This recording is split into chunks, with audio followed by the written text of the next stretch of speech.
I'm a seventh generation farmer. Bennett Farms is the name of our farm. The house that I live in, the property that we're on, was bought in 1835.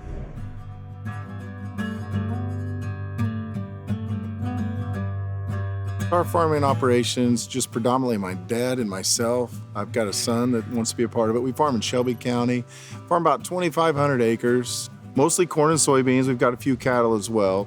Everything agriculture is pretty much what we do.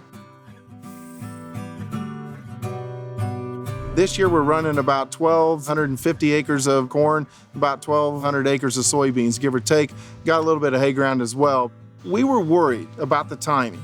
Every year is different, so as we came into prospective plantings this year, some years we're actually farming at that time. We're working ground. It was cold and wet, and the only places we were able to farm is on our tiled ground. We were very fortunate there. As the spring progressed, we were able to get on some of the other ground, but it definitely started towards the end of April, didn't end till the end of May, and that's not typical for us. Usually, we're done planting within 2 weeks.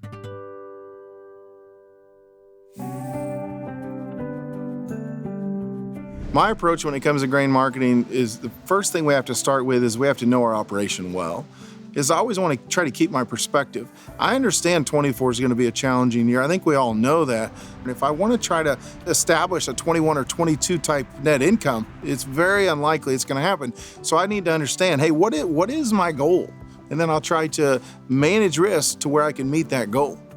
I like working with put options, but I want to protect what I consider to be a really good position. And so short-dated options, weekly options, they allow you to be able to attain your goal and to be able to accentuate what's already a good program, make it even better.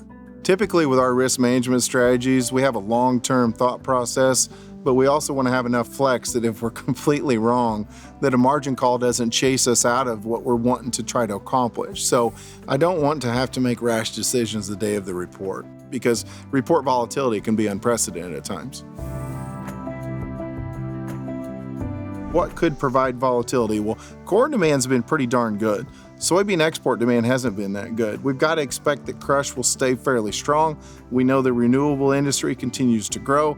Those are things that I'm kind of keeping an eye on. But what could really move the markets? Of course, hot and dry weather, but we have to keep in mind there's not a whole lot of drought out there. And so I don't know that the market's going to buy in, to a hot and dry pattern really quickly. I still think you get some sort of a weather market because that's typically what we see happen.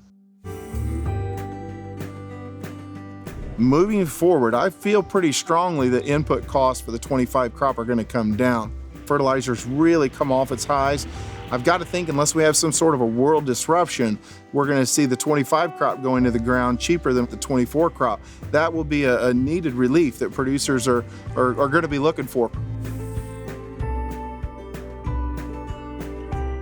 Growers are embracing risk management more than ever. Some of the younger growers are really latching on to risk management. They understand how it can impact their farm and managing their ROI.